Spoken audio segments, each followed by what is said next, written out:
चुनावी मंच हो या एक्टर का पंच, फटाक 30 सेकंड में खबर डाउनलोड कीजिए तक app. Brought to you by Biz Analyst by खाता बुक।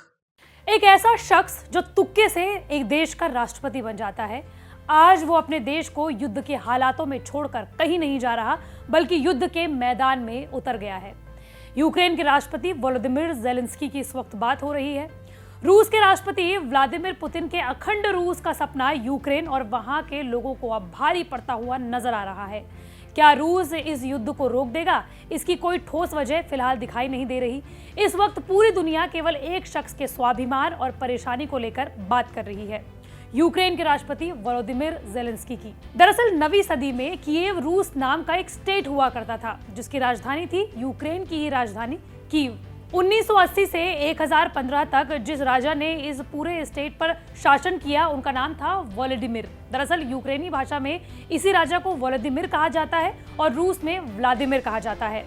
यूक्रेन में वोलोदिमिर ज़ेलेंस्की जहां शांति स्थापित करने में लगे हैं, तो वहीं रूसी राष्ट्रपति व्लादिमीर पुतिन शक्ति। बहरहाल यूक्रेन के राष्ट्रपति ज़ेलेंस्की जिस तरह से इस लड़ाई में अकेले पड़ गए हैं, वो रूस का सामना कर रहे हैं, उसे देखते हुए उनकी लाचारी भी साफ तौर पर देखी जा सकती है। अमेरिका के साथ नेटो ने अपने हाथ खींच लिए हैं। यूक्रेन के राष्ट्रपति वोलोदिमिर ज़ेलेंस्की ने इस भारी दबाव के बाद भी कहा है कि वो यूक्रेन छोड़कर नहीं जाएंगे, वो भी तब जब वो जानते हैं कि रूस का पहला टारगेट वो और उनका परिवार होंगे। लेकिन दुनिया के इतने ताकतवर देश के सामने हिम्मत दिखाने वाले वोलोदिमिर ज़ेलेंस्की आखिर कौन है, जो कि यूक्रेनियन टेलीविजन के एक सुपरहिट कॉमेडियन थे?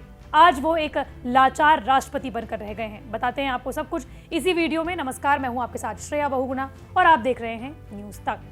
ज़ेलेंस्की 2019 में यूक्रेन के राष्ट्रपति बने थे।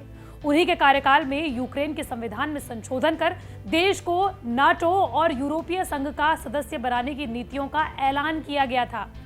वोलोदिमिर ज़ेलेंस्की उन लोगों में से एक हैं जो पूरी तरह से एक कॉमेडियन के रूप में अपनी लोकप्रियता के आधार पर राष्ट्रपति बने।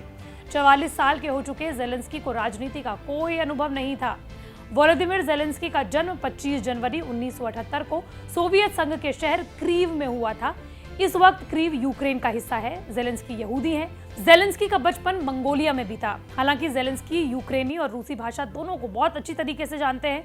करियर बनाने के लिए वो यूक्रेन वापस 1995 में आ गए।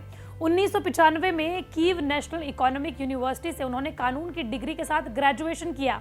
इसके बावजूद ज़ेलेंस्की ने अपना करियर कॉमेडी के क्षेत्र में बनाया। पढ़ाई के दौरान ही ज़ेलेंस्की थिएटर को लेकर काफी आकर्षित हुए। 2003 में उन्होंने अपनी कॉमेडी टीम क्वार्टर 95 के नाम से एक सफल टीवी प्रोडक्शन कंपनी की स्थापना की। इस कंपनी ने यूक्रेन के 1+1 नेटवर्क के लिए शो का निर्माण किया। हालांकि इस शो में कई तरह के विवाद भी हुए, क्योंकि इसमें कहा गया कि एक करप्ट विवादास्पद अरबपति मालिक इहोर कोलोमोस्की ने इसको फाइनेंस किया था। दावा किया जाता था कि वोलोदिमिर ज़ेलेंस्की के राष्ट्रपति चुनाव का सारा खर्चा भी इसी करप्ट इहोर कोलोमोस्की ने उठाया था। 2010 तक वोलोदिमिर ज़ेलेंस्की यूक्रेनी टेलीविजन के इतिहास के सबसे सफल कलाकारों में शुमार होने लगे। उन्होंने कई सुपरहिट टीवी शो और फिल्मों में काम किया। इसमें love in the big city और रेजेस्की वर्सेस नेपोलियन काफी प्रसिद्ध हैं। लेकिन साल 2014 न सिर्फ ज़ेलेंस्की बल्कि यूक्रेन के लिए भी काफी महत्वपूर्ण साबित हुआ। दरअसल इसी साल यूक्रेनी जनता ने विद्रोह कर उस वक्त के रूसी समर्थक राष्ट्रपति विक्टर यानुकोविच को हटा दिया, जिसके जवाब में रूस ने यूक्रेन पर आक्रमण कर क्रीमिया पर कब्जा कर लिया। इतना ही नहीं, तब से ही रूस ने यूक्रेन के डोनबास क्षेत्र में विद्रोहियों को हथियार और पैसे से मदद करना भी शुरू कर दिया। और उसी के एक साल बाद यानी कि 2015-14 के आसपास में ज़ेलेंस्की एक political satire servant of the people नाम से एक शो लेकर आए, जो कि बहुत ज्यादा प्रसिद्ध हुआ। इस सटायर में ज़ेलेंस्की ने एक ऐसे राष्ट्रपति का किरदार निभाया था जो कि तुक्के से किसी देश का राष्ट्रपति बन जाता है, जो उनके साथ 2019 में हुआ। इस सटायर की काफी ज्यादा तारीफें भी हुई। रियल लाइफ में राष्ट्रपति के रूप में काफी समय बिताने के बाद ज़ेलेंस्की ने 2019 में राजनीतिक कदम उठाने का फैसला किया। ज़ेलेंस्की ने राष्ट्रपति चुनाव में तत्कालीन राष्ट्रपति पेट्रो पोरोशेंको को चुनावी चुनौती दी। बीबीसी की एक रिपोर्ट के मुताबिक उन्होंने राष्ट्रपति पद के प्रचार के दौरान गंभीर मुद्दों पर चर्चा करने से परहेज किया और अपनी प्रचार योजना के तहत सोशल मीडिया पर हल्के फुल्के हास्य वीडियो पोस्ट करना शुरू कर दिया।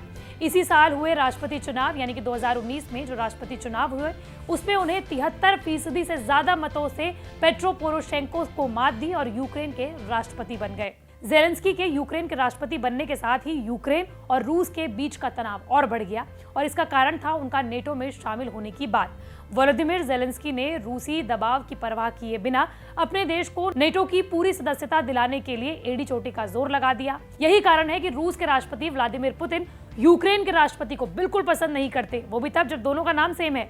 रूस का आरोप है कि यूक्रेन ने 1990 के समझौते का उल्लंघन कर खुद का सैन्यकरण करने का फैसला किया और यही वजह है कि रूस के राष्ट्रपति चाहते हैं कि यूक्रेन अपना सैन्यकरण ना करे।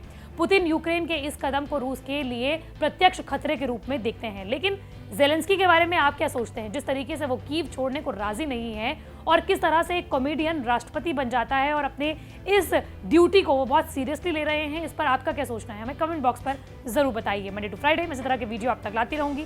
अगर आप भी किसी टॉपिक के बारे में जानना चाहते हैं तो कमेंट बॉक्स पर जरूर बताएं।